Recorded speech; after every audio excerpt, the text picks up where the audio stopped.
In this episode, I'm in Los Angeles and Mark is on holiday, so I spoke on my own to Sofia Quintero, who is the co-founder of EnjoyHQ and who's recently moved from London to LA. We spoke about her journey to becoming an entrepreneur, from starting a skateboard shop in Venezuela before moving to London and eventually securing funding to start EnjoyHQ. We also talked about the experience of raising funding, especially as a woman, and how even if you're desperate for cash, it's so important to find investors who really understand you and with whom you're on the same page. So it was really great meeting Sofia and hearing her infectious enthusiasm for what she's doing. And so without further ado, let's begin the podcast.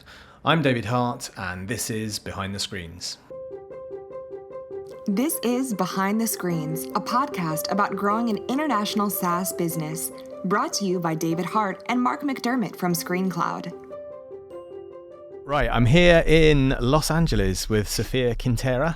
Hello. Quintero. Yeah. Almost. You even told me how to pronounce it as well. I'm not joined by Mark this time because he is in Italy, sunning himself on holiday, a much-deserved holiday, I'm sure. So it's just me and Sofia, and so welcome. Thank you. Thank you for coming in, and I know you're a very busy person, so it's appreciated that you've dragged yourself across busy LA to come and talk to us today. So Sofia is the CEO and co-founder of EnjoyHQ, which started in 2015. And before that, she worked for digital agencies and various tech companies. But before we get properly into it, would you be able to give us a quick kind of elevator pitch of what EnjoyHQ is and what problem it's solving, that kind of thing? Sure. So what we do is that we help product, design, and research teams to centralize customer feedback and user research data. And what we do is we help them to organize it, analyze it, and then share it with the entire organization. And it's all about communicating insights so more people in the business can make decisions based on customer information and customer understanding. Cool.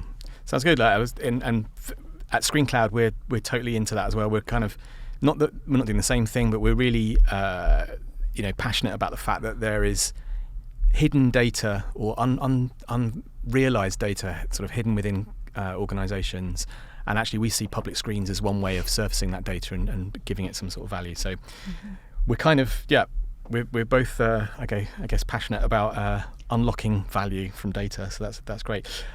So what I love whenever I meet an entrepreneur is that they've always got a really interesting story. You never ever find someone who just said, I just woke up one morning and then I started a business.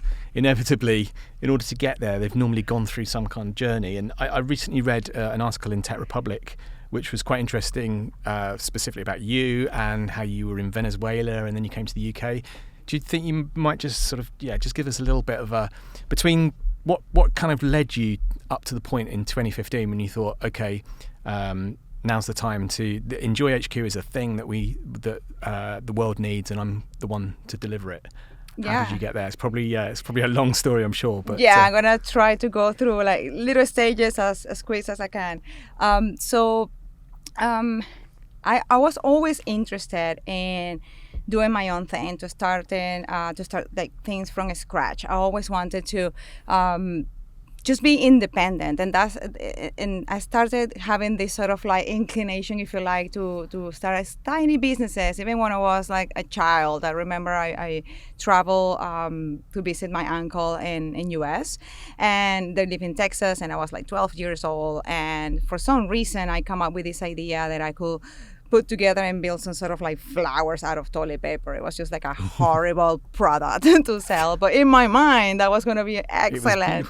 It was beautiful. And he let me just do that. And so I went in the neighborhood and I started knocking doors and just selling these things at just 1 cent per flower. And I don't know, those things happen over and over again, throughout I wouldn't say career. While I was growing up in university, I had different projects. At some point, I started skating. I love skateboarding, and I was able to partner with a boyfriend that I had at the time to have this skateboard shop. And after I tried to I built my career around business and marketing. And during that time, I also started other projects. So as I was sort of discovering what I wanted to do in general, I always knew that I wanted to do something independently. I was just chasing this sort of idea of I want to start things from scratch, and I want to do it myself. And while I was in Venezuela and I was working in also in change management and consultancy there, that's where Chavez came to power, and we just this sort of crazy economic collapse start happening, and a lot of rapid changes. And I was working as a consultant, and I was also working on this skateboarding sort of gig on the side. And overnight, the exchange rates changed. There was a whole sort of issues around importing goods, and most of our products were imported from the U.S. So overnight, we kind of lost everything. And alongside that, I just got robbed many times, just going, to the gym and just trying to do just normal life. I realized that I was not going to have a future there. And it was quite sad because I love Venezuela very, very much. Most of my friends were leaving. It was just getting, and I'm talking about 2006, it still was kind of okay. Today it's just a horrific situation there. But at the time, just felt like you didn't have a future. It was. That must have been a really difficult decision to sort of say, yeah, okay, I've built a life here.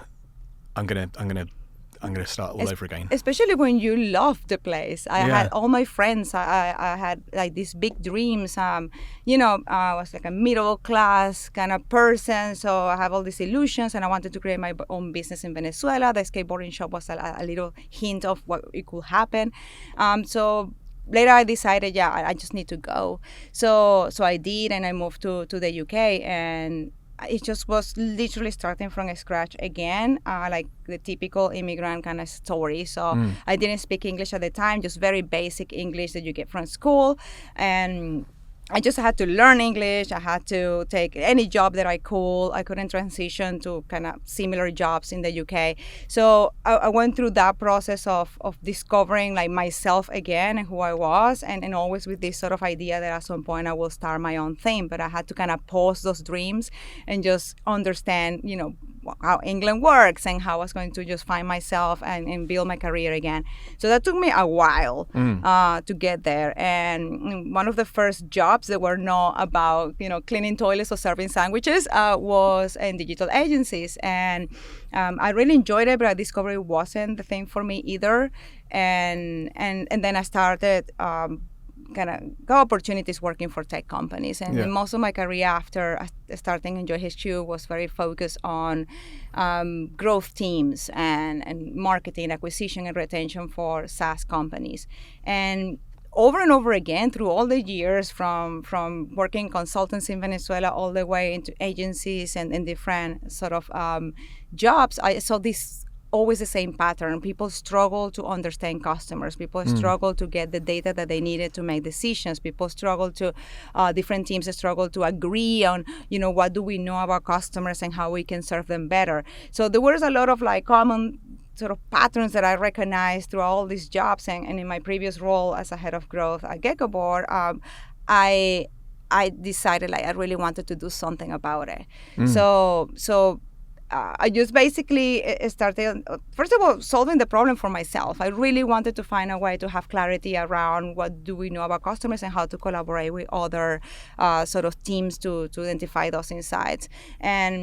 And I couldn't solve the problem at the time, but I managed to partner with my co-founder, who was one of the first engineers there, and basically start thinking about a solution that would help other businesses. So later I decided that I wanted to just do it, and it was more like luck than anything else.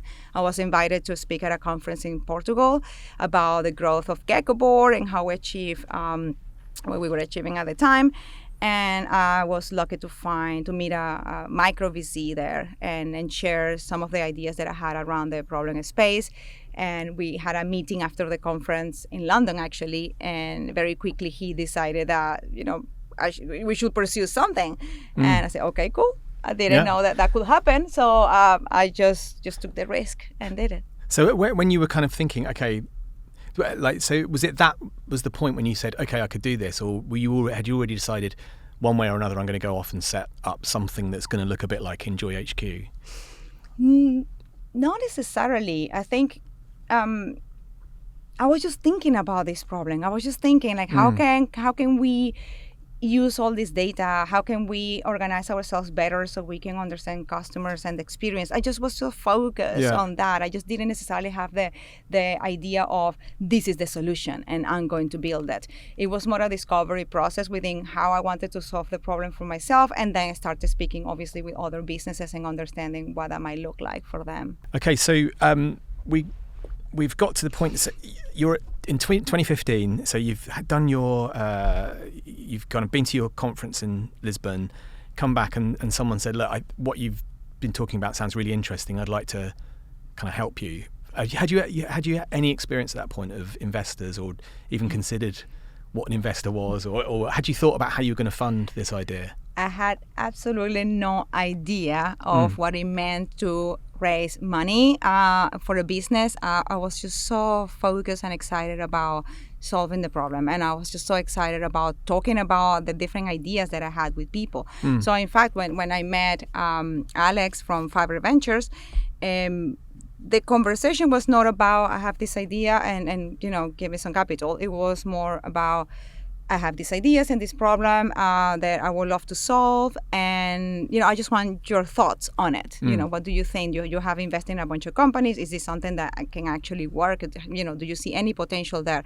But my intentions were not about raising any capital. It was just about getting feedback. I was very naive at the time. I still am, I think, in so many levels. But in that conversation, we're all making it up as we go along. Oh my God, yes. But at that time, it was really not about that, and he was very supportive, and he saw the vision and so on. And then he said, well, we can give you a tiny bit of money to build some sort of proof of concept, and then you have to figure it out. And it was something like 40,000 euros at the time. Almost nothing to really decide something like, let me quit my job and convince my co-founder and just do this with euros. But I just did. So you quit at that point, did you? Yeah, I just did, because I love working at Geckoboard, but I couldn't resist the idea of being able to focus on building something for this problem I was so passionate about and still am. So when I got that offer, I just said, yes, let's do it. Let's make it happen. And of course, you have to face reality. Once you get a check, it's this commitment and you have to keep going. So that money was going to last so much. So we needed to find other ways to continue going and building the product and launching and so on. So I joined Techstars Accelerator later in London. I applied and went through the whole process, and that helped us to create a little bit of visibility around what we were building at the time, and to get connections between different sort of VCs and understand a little bit about how to raise the round. That was very helpful.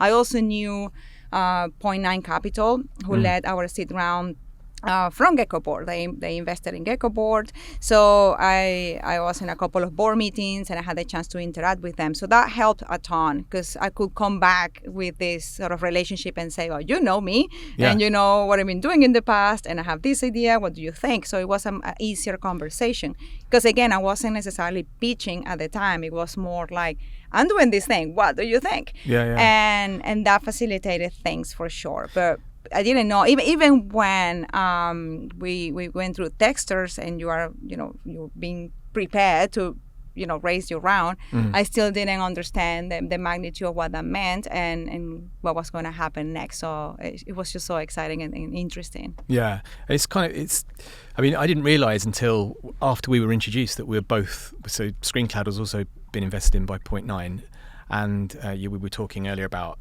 how great Point 9 have been. I mean, for us, they've been absolutely amazing. I'm not just saying that because they're our investors. I've had experience, not so much with ScreenCloud, but with a previous business of having poor investors, and by poor I mean not aligned with our values.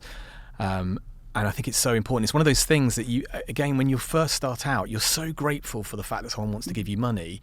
You kind of almost feel a little bit rude by wanting to scrutinize the term sheets. And the thing is, it sounds like I don't know whether you were or whether you weren't, but it sounds like you've been quite lucky. But we've definitely been burnt in the past by just accepting, someone's wants to give us money, and it's like, okay, fine. But with Point 9, I mean, every single board meeting we've had, we always come away and go, that was so useful. So we're working with Rodrigo, who I guess is your kind of contact as well, along with Christoph. And yeah, it's always just like really useful. They've been there, they've done that, they've got a portfolio of people that they can compare you. They can say, look, this is normal for our portfolio, this is less normal. These are the things from our experience of seeing this is what you're going to experience in 6 months, 12 months down the line, given where you are now. And it's kind of like weird when you first start out. No one really. It's hard to imagine. You just think, I just need money. I don't really care where it comes from. And it's quite hard to imagine actually that. I mean, they say that it's easier to get divorced from your spouse than it is to get rid of your investor. Oh, totally. Yeah. Yeah. First of all, yes, Point Nine is incredible, and I met many VCs in the past, and they really deliver on the promise that they're founder friendly, and then they will work out, it will work with you on any problem that you have along the way. They have been absolutely incredible. That's the kind of VCs that you want to have on board. So I've definitely been very lucky, because once you have Point Nine Capital on board, you get a ton of amazing relationships, and other investors will follow, and they will just help you structure, the best board, the best board that you can for your business. So they were extremely supportive. It's just to understand how to deal with those relationships. That's completely new when you don't know about raising capital and what that means and what are the expectations, and you're always trying to somehow cultivate that relationship. And it can happen that they might have very strong opinions, and you're like, oh yeah, let me consider that, when in reality you just have to push back. Yeah. And it's a difficult balance to listen and get advice, and at the same time follow your guts and understand that you have your vision, and no matter how great your investors are, they will never know the problem space in your vision as much as you do. So being able to separate yourself and take what is useful and reject what is not, it is something that I had to learn over the years. It didn't happen at the beginning. Every time somebody opened their mouth, I was like, yeah, let me try that. I'm going to have a look. Now I'm a bit more reserved, and I'm finally understanding that the very delicate balance of having great relationship with investors, but also having a great relationship with yourself, so you can go and push for your vision no matter what. Yeah, it's actually, when we were pitching, when we were kind of looking for investment, there was one pitch that Mark did. I wasn't there, but he told me about it. And he said that they were very aggressive, like from the moment he walked in. It was like a kind of panel Dragon's Den type thing. Such a load of bullshit, really. Yeah. Like, it's just people playing it. I don't know. They've got lots of money, but it wasn't. That was the trouble we found with angels. It's like really hit and miss. We got some great angel investors, but we actually met quite a lot of really weird guys.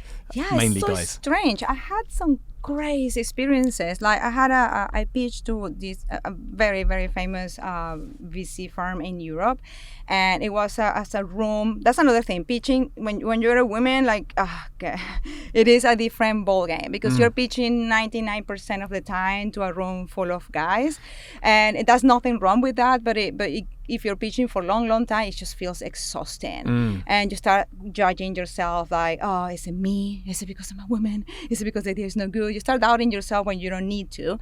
But once I was in this sort of room with a bunch of partners and pitching, and so first of all, a lot of them were on the phone, so they were not even looking at my face, and they made me fly from London to another country just to pitch them.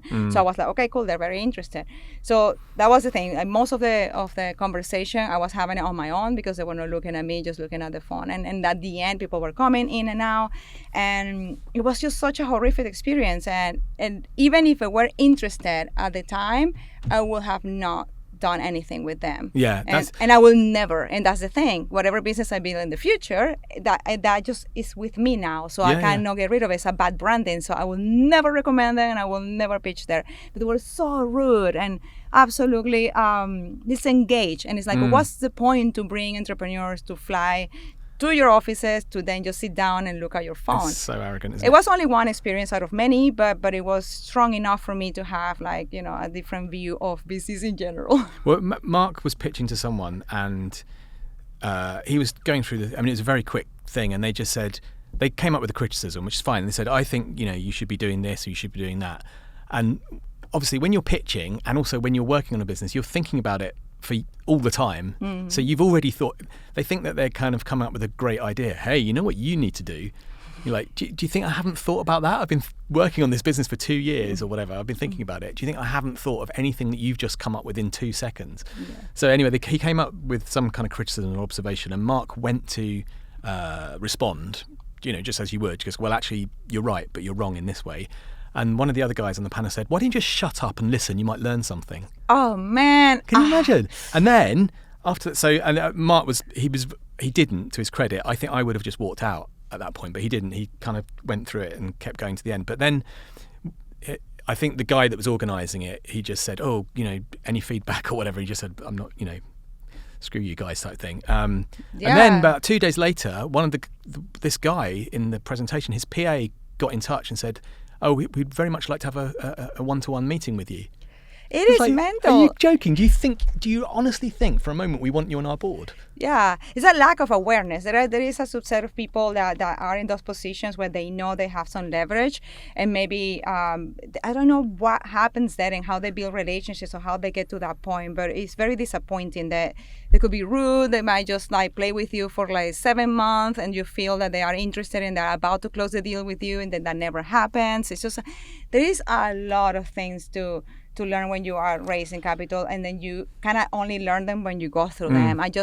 I read a ton of blog posts and I talked to a bunch of entrepreneurs, and you get the advice and you listen, but only when you go through the experience of pitching every single day and really, really focus on closing your round, and then you meet a bunch of crazy people. Is that the only way to learn is that you meet those crazy people. And I suppose probably reassuring to know that everybody goes through it, and also nobody feels super confident in themselves. You always get that kind of imposter syndrome, and actually I think you do have to have, and it's easy to say once you're on the other side of it, but you do have to have confidence that actually what you're doing is good, and someone will back you. Obviously if it's a rubbish idea and you're not able to deliver on it, then you might struggle, but if it's a good idea and you honestly, you can stand up and say, I can deliver this, and this is why, then you should be able to get investment. But it's very, very tough, and I can appreciate when you haven't got the money and you need it and someone's offering it to you, but you're thinking, but they're an asshole, I don't want them on my board, but they've got money. Yeah. But I would really advise, having gone through that myself, not with ScreenCloud, oh man, it was horrible. It just made me, when it happened, I just thought I just lost interest in the business. I didn't want it. It made me, I felt ill. I just felt really stressed and unhappy, and I wish that I'd never started it, kind of thing. It's very draining, and there's different things that happen in those conversations. For anybody that is listening to this, especially female founders, I had this same comment all the time, which was, oh yeah, we support female founders, that's why we invested in one. So they had 70 companies in the portfolio, and they have a one female founder. So I supposed to be excited and grateful that they might be talking to me, because they might be the second person that they might fund. So you start hearing those things, and you're like, listen, I don't care if I'm an elephant or women or whatever it is. I just do you like what you're hearing? Do you think this is something cool that we can work together? And what is you're going to put on the table as well? It's not only about what we do. If you're going to be part of this, okay, let's work together. What is that you're offering? So instead of I don't know, it's just a lot of bullshit out there. Yeah. Well, actually interesting. That's a friend of mine. She opened a couple of, she runs these members clubs for women. She's opened 2 in London, and she's opening one in LA. It's called Albright. And she was telling, I met up with her the other day, and she was saying that on average, the mean number of employees that the typical female CEO employs is 2. So it's she didn't know the actual number for men, but she was it's in the double digit kind of thing. So there's a real issue there around, I don't know if it's a confidence thing or if it's people kind of putting you down or I don't know, but there's clearly a problem when you've got a situation like that where women don't feel that they can properly scale a business. That's quite, and as you say, we have the same problem, and I've always said that this is a convenient excuse to say with developers, we haven't got very many developers who are female because there aren't many female developers out there. And I always, it's kind of true to an extent, but I also think it's not true because there are female developers out there, and actually it's too easy just to say, oh, there aren't any female developers.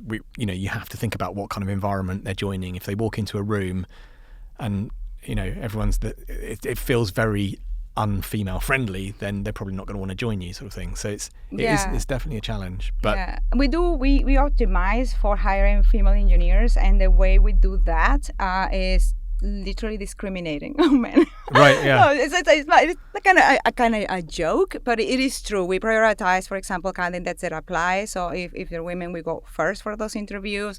We're also very conscious that women tend to be very apologetic, so men are very confident. So during interviews, women might be a bit more quiet, a bit more shy, but that doesn't have to do anything with their skills. So we try to understand those differences. So we always have like the same developer, female, male, and then you have the same level of skills, the same years of experience, and so on. But somehow the guy is super, confident, and maybe like the woman is a bit like apologetic about the experience or not very confident in general. And it's just part of like how women behave normally. It's just it's not the common denominator that people are super strong and loud, so you have to understand the differences of how people work. So when we prioritize interviews with developers, we just do it that way, and we understand that the interviews will be different, and we try to find ways to assess, skill, values, things that make them excited, and so on, like much more in detail, and just understanding the nuances of personalities. That's all. And I think that's all it takes sometimes. It's just, it's not that there are not enough engineers, it's just that you have to understand that the way they might approach the interview is very different to a man, and just appreciate those differences, and then just test them, Yeah, so it's I suppose we'll come on to teams in a minute as well, but just before we get onto that, I just kind of, because this is a question that people always ask me, and I don't ever have a good if you can hear a kind of rumbling noise, I'm not quite sure. Either there's an earthquake in LA, or I think it might just be the service lift next to where we're sitting. We're sitting in a sort of podcast studio, but I think it's next to the lift, which is probably like a bit of a design flaw, but hey. Sounds like Godzilla is coming to get us. Yeah. So like the question people always say is like, if you're, okay, it's fine for you because you're a bit further down the line, but when you first started, how did you get your first bit of money, or what advice would you give? And unfortunately, I've really struggled because there isn't. You've just described something which was almost like a happen. It was an opportunity that you grasped with both hands, but you couldn't have planned that. You couldn't have said, right, I think my plan is I'm going to go to Lisbon and bump into somebody and convince them to invest in me. So, do you have any advice for anyone who's sat where you were in 2015, going, this is a really, really good idea, and what your next steps would be? How would you advise someone in that sort of situation? Yes. A lot of things happen because you're so focused on what you're doing that somehow you start talking to the right people, somehow you start being in the right places. So in my case, it sounds like a fairy tale because things fluid, that things happen that way, and that's not always the case. Of course, it's just very difficult to raise money for the business. But what I normally advise is that if you're really, really trying to raise money, like, don't do it. Just wait as much as you can. Because if you start working on the idea, and you can take it as far as you can, if you can just demonstrate that you have something that is solid, if you can have a couple of paid customers, if you can build whatever version can eliminate as much risk as possible from the opportunity, then you have a good conversation. Then you have some leverage. You can go to any VC, to any angel, and start having a conversation where you have better chances to raise money in your terms. Yeah. So you are not the victim. You are not the one chasing people. You are not the person that has to figure it out, 150 meetings in order to get one yes. That is a number game sometimes with VCs anyway. Yeah. But generally speaking, if you can take your business as far as you can without raising money, that will be a good move. So if you just have an idea and you just want to start working on it, just go for it and work on it and try to figure out a way to get to some solid traction before you raise money. Once you have that and you feel a bit more comfortable, then you can start thinking about the story. And yes, you have to hustle, and you have to find a long list of VCs that are relevant for the thing that you're building. That worked in the specific industries, that invested in companies that were similar in the sector. You have to do your research, your homework. 10,000 meetings, it will happen. But you will go with a stronger story, and you will go with conviction, and you will go with leverage. If you don't have that, it becomes extremely hard. Stories like the one that I just shared, where I met this person and then they gave me some money and I quit my job and blah, blah, blah.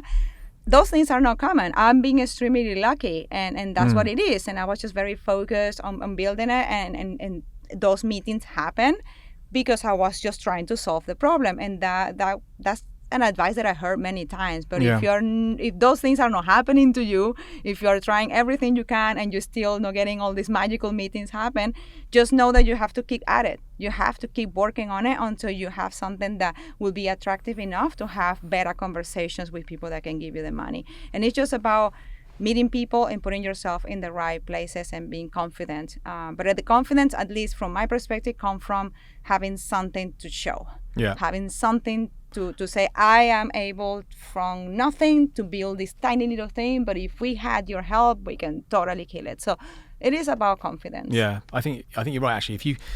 It's very, very hard to stand up and just do a presentation based on some slides and nothing to actually show, just an idea. It's pretty tricky.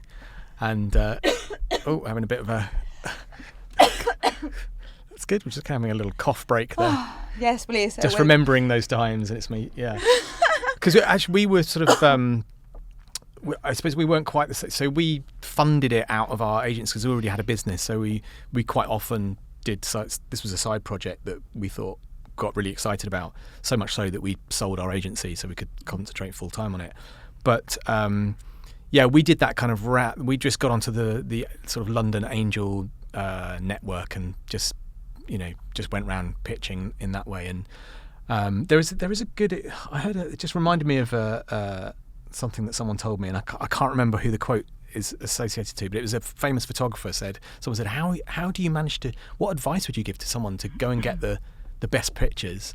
And they said f8 and be there. So f8 being the aperture setting on your camera, and be there. So effectively, you just got to be there. You've got to get your story right, get your camera in the right setting or whatever, and then just be there. Just have those conversations, meet those people, and ultimately, hopefully, unless you're very unlucky, you'll meet someone who can help you. Yeah, it's a story. It's so important. The story as to why you're building the thing. And for example, in your case, you had a business before, you were successful at it, you had some experience, and then you saw an opportunity. So you have a story there. In my case, probably what helped me at the time to have those conversations, especially the first money that we got, was because of my background. I've been working on tech companies and growth and selling data products. I had this story about this pattern that I've been looking at and how I was solving it myself. So when you have a strong story, even if you don't have much, you haven't been, built enough, you can just have better conversations. And the storytelling side of things is so important. And I didn't know about that as much as I know now. Actually, I learned about it properly during Techstars. That was like a massive help to go through Techstars. They focus a lot on helping you tell that story. And you have to know how to tell the stories, because it's not only for investment. You have to tell the story to customers. You have to tell the story to your team. You have to tell the story all the time. So I think that piece is important. If you can have a decent story behind why you are working on something, and you can show some traction, and you can build something and go far with your business, as much as you can before raising, those two things are magical. That you have something there, so just keep going. It's just difficult, but it will happen. I suppose then the other thing that we've kind of touched on but haven't really looked at that much is that you obviously were sat in LA, both of us, both originally from London, originally from Venezuela, but having spent, was it 15 years, did you say you were in London? Yes, indeed. So, and you've got a remote team, so you don't have offices or anything. So where are your people? How are your people distributed around the world? Yeah, so we have engineers in Japan, Porto in Portugal, and Prague, and we have team members in Arizona and now LA. Me and my co-founder, we're here in LA. So it's a bit spread. Yeah, no, it's cool. So I mean, we as ScreenCloud, we kind of semi-remote. We have people working in Bangkok, but we've got an office there. And same in London, Belfast, and LA. But we've also got someone in Phoenix, Arizona, and in New York, someone in South Africa, someone in Vietnam. So we have people kind of, and Belgium as well. So we do have people spread out. But so what was the thinking about moving to the US and specifically LA rather than Phoenix or San Francisco or whatever? Yeah, sure. So many reasons. So the first is that the reason moving to the US was that a lot of our customers are here. So we have a ton of customers in the US, in Canada, and it was getting really difficult to do customer support late hours in the evening. Yeah. And I was constantly traveling here and meeting them face to face, but it would be just a week and then go back to London, and it's just not the same. I felt like I wanted to be closer, to have more face to face time with partners and with customers. So a big reason of moving to the US was because of customers. And of course, like, the market is phenomenal and it's a wonderful place to build a SaaS business anyway. So that's one thing. LA in particular, because I just didn't want to spend all the money that we raise on rent in San Francisco. Yeah. San Francisco is wonderful, but generally speaking, we are so close to it, and we can travel and be there in just an hour. And they're talking about LA being, they're talking about Silicon Beach and all that kind of stuff. Yeah, and, there's definitely a movement here, I think. It's evolving very fast, and you have the weather, you have a more relaxed kind of environment, the cost of living.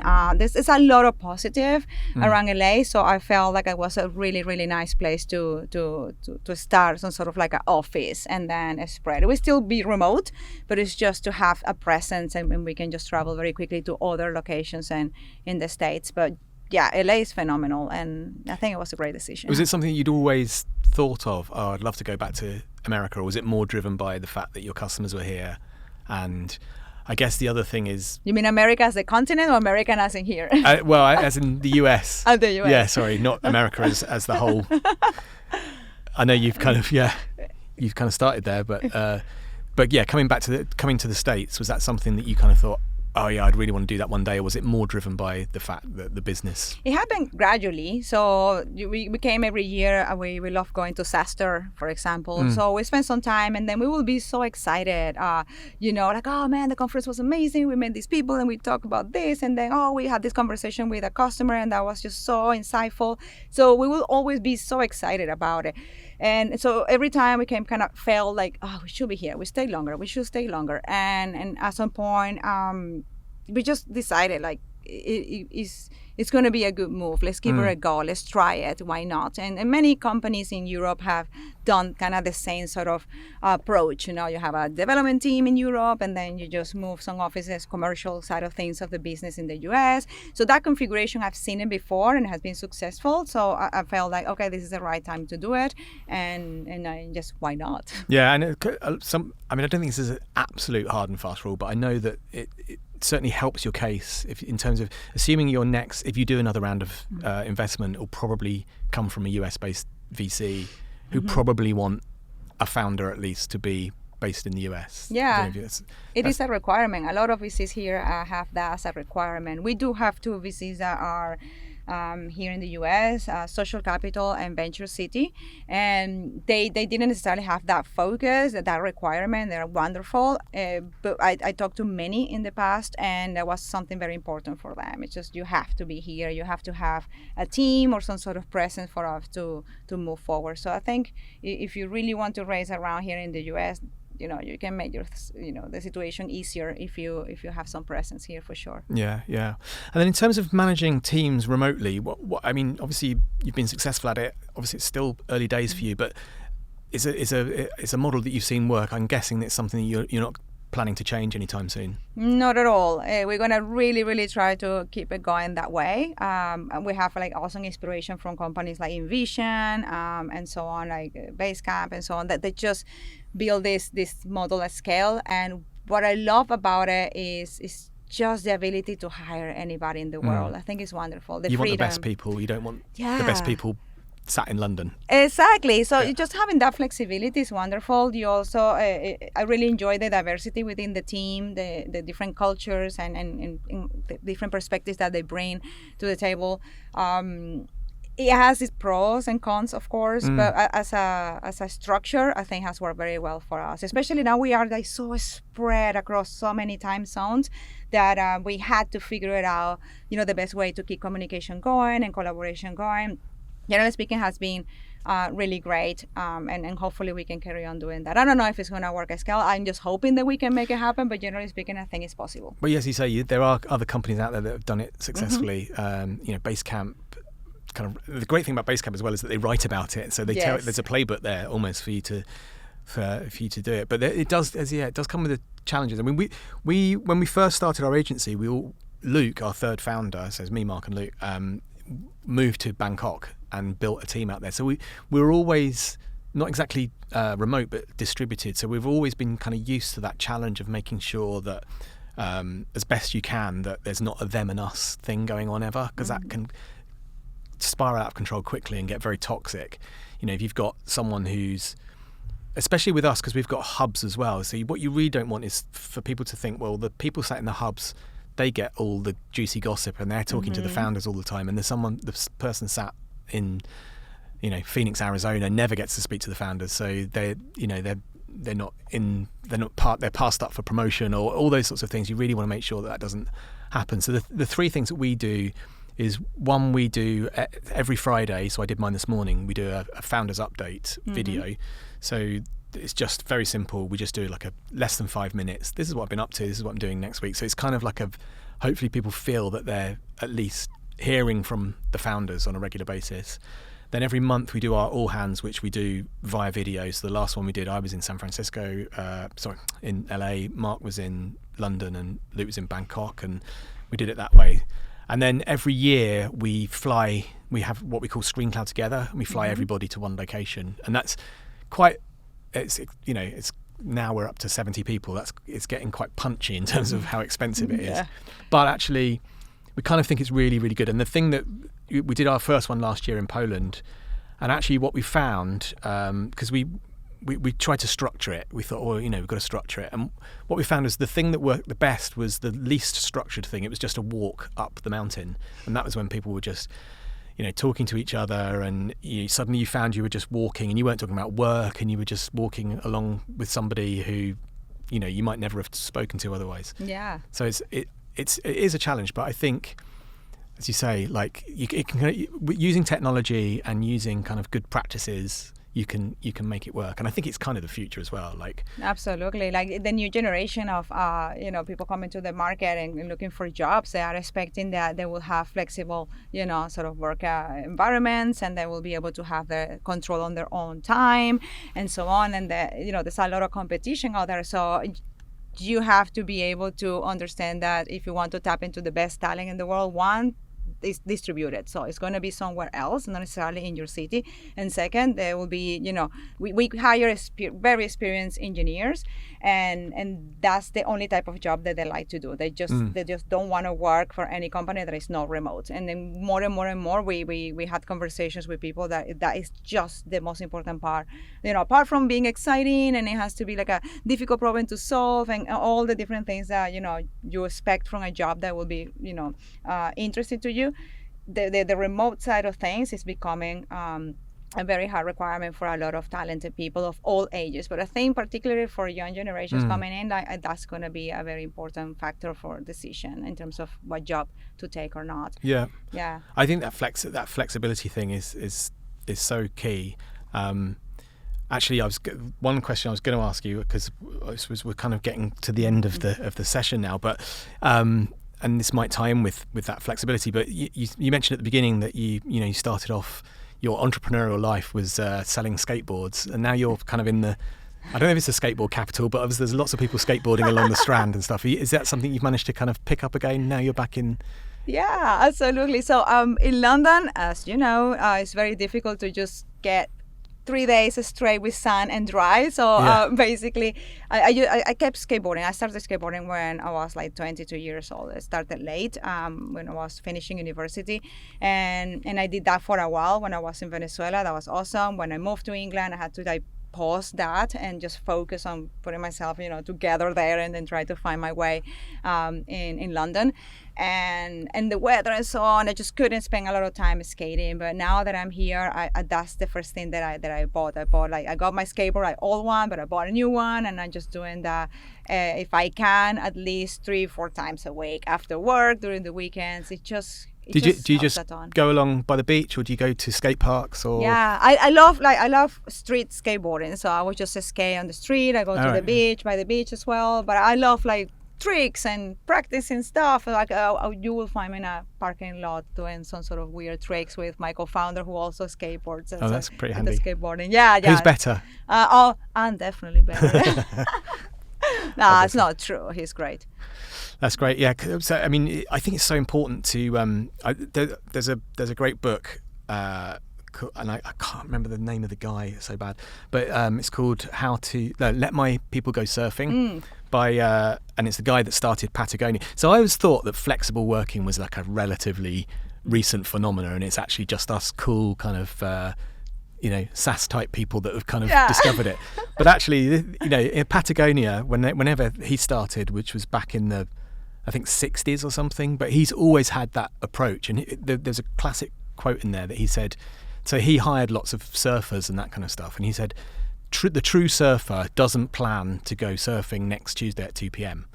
He or she will go surfing whenever the waves are right and the wind's right and that kind of stuff. And so he said, look, we always had the approach that the best thing to do was to let people manage their time and be flexible and be adaptable. So if someone really wants to go surfing, they know what they have to do as a job. And if you trust them, you hire good people, you trust that they want to do a good job. You don't have to mandate that they have to be sat at a desk at 9 o'clock in the morning.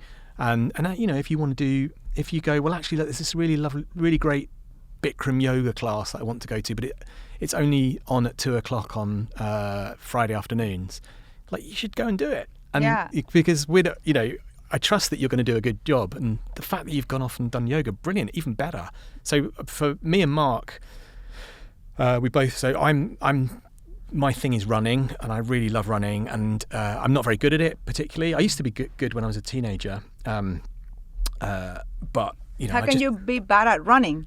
Well, in terms of I'm not very fast. Like when I was a teenager, I ran. I was in the national school final in England, and I came first for 800 meters, and I used to run cross country. I see, competitive. Okay. Yeah, but now I just do it for fun. I do it. Actually, it's the thing that it's nice that it's not a big thing for me. It's nice that I don't have to push myself. I can just literally go out. And I was out running the other day along the beach, and I was running on the sand, just where the sea hits the sand, so it's nice and it's a pleasant place to run. And I was just like, my overwhelming sense was gratitude. Yeah. I think that firstly that I'm physically able to do that my body will actually propel me along the beach, and secondly that I've kind of partly created this life for myself where I can go for a run during the day if I want to along the beach, and that's fine, and no one's going to have a go at me or say you should be at your desk or you should be making a sales call or something. If I want to go running, it's not like I'm goofing off. It's like I'm not going to do the work. I'm not going to spend the whole week watching Netflix or whatever. Yeah, and you need that. Yeah, for your sanity and for your health. And that's what as Mark does body pump. That's his thing. He teaches body pump classes. But I think it's so important to have that thing that kind of takes you away from work. And for me, it's a kind of like a fuck you to work for that for that half hour or that 3/4 of an hour. No one can contact me. I mean, I might have my phone with. Actually, I don't often take my phone with me, and even if I did, I wouldn't answer it because I'd run into a tree or something. Yeah. So it's just that nobody can talk to you. You're in your thoughts. You're in your head. You're kind of in the moment, and it's. I think it's just, for me anyway, it's a really good thing. It kind of it helps realign some of my thoughts for the day, and sometimes it's sort of problem solving just without any effort. You just kind of get to the end of it and go, oh, I know how I should solve that particular. Yeah, I can't solve problems while I'm skateboarding because it's just basically my mind is blank, because you have to focus so much on your on the fear and controlling your body so you just don't break a leg, that I tend to think about nothing, and that is just my equivalent of meditation.